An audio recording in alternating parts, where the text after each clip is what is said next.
So when you moved to LA, you sold your first pilot right away, right? Like the first thing you wrote, someone bought. Yeah, right. It was so super easy. I just walked up. I said, "Hey, Hollywood, I'm here," and they backed up the Brinks truck. It was so easy. That's the fictional version. The real version is, I had to. First of all, I sent out resumes to try to get a job as a PA. I just wanted to be on a stage somewhere, on a sound stage. I want to be a sitcom writer. I want to be somewhere adjacent to sitcoms.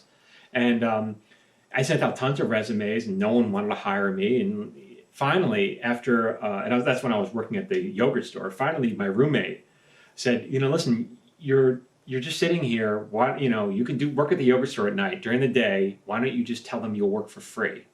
So fine, I called up. At the time, it was a show called Evening Shade with Burt Reynolds, and I'd already sent out resumes to the people there, and I called them up again. And I said, "Listen, what if I come in and I work for free?" The producer was like, "Sure, okay, we can work you for free." And so I went in, and I was wearing a suit and tie, right? Like like no one in Hollywood wears suit and ties, but for some reason I was like, I have to impress him with a suit and tie. He goes, "Okay, you can start tomorrow, and I'll pay you $300 a week," because it was a hit show. They had a little discretionary money. And I was like, wow, $300. I was like, this is a blessing, because I would have done it for free, right? Yeah. And so that was how I got in. And then 6 months later, all these other resumes that I had sent out earlier, they started coming in. Then people started responding to me because, there were just no job openings then. But they eventually, if you send out enough, they will come. Well, that's an important point too. Is this industry is very seasonal. Like there are seasons when they're shooting pilots, and there's seasons when you're in the writers' room. Typically, I think COVID's kind of changed a lot of that. Right? It's also cable and streaming has changed a lot. So, but at the time, right, it's like we're in development season, and now we're shooting pilots, and now we're shooting our show. That's what it was then. Yeah. Yeah. Like I arrived in Hollywood in June, and I arrived literally like 3 weeks too late. So. Yeah. But yeah, and that was just hustle, and then of course, from there, it wasn't like I became a writer right away. I managed to find. I wanted to learn how to be a screenwriter, and I was lucky enough to find an old, crotchety, retired TV writer who taught lessons like on his dining room table, and that I was like, that's who I wanted to learn from. I didn't want to learn from a professional writer, a professional teacher. I didn't want to take the standard classes that everyone else was taking. I wanted to find from someone who had the job that I wanted. And so this guy, he wrote on like so many amazing. He wrote on the original. He wrote on Get Smart, the original Twilight Zone, right? All these Andy Griffith Show, and so now he's retired. He just taught in his dining room, and I learned so much from that guy. And then from there, that was right? Writing for Doe. That was his book about Bill Idelson. It's a great book.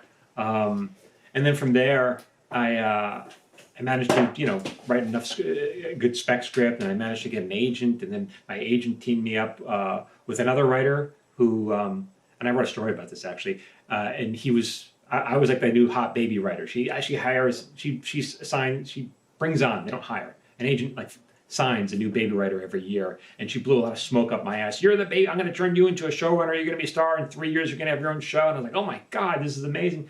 And then I kind of sobered up. And I was like, I wonder what happened to the baby writer from the year earlier. And I called her up. I was just curious, and she gave me his name, and I called him up, and I was like, "Hey, so we have the same agent. What show are you running? You must be running a show now." And he was like, "Dude, I work at a record store," and so it didn't happen for him. And then my heart sank. I was like, "Oh my God, it's not going to happen for me either." And I read some of his work, and he was actually a better writer than me. I was able to look at his work and next to mine and go, "Oh my God, this guy's better than me." But I was hotter than him. In other words, I was the flavor of the day, according to this agent. And so we teamed up. Rather than compete against each other, we teamed up and we started writing together. And that was, years ago, and we're still writing together today. So that's awesome. So it's not like what I've learned from all the writers I know, professional writers, and all the majority of the writers that I've listened to on podcasts, their overnight success was not an overnight success. Yeah, it doesn't happen. Yeah. No.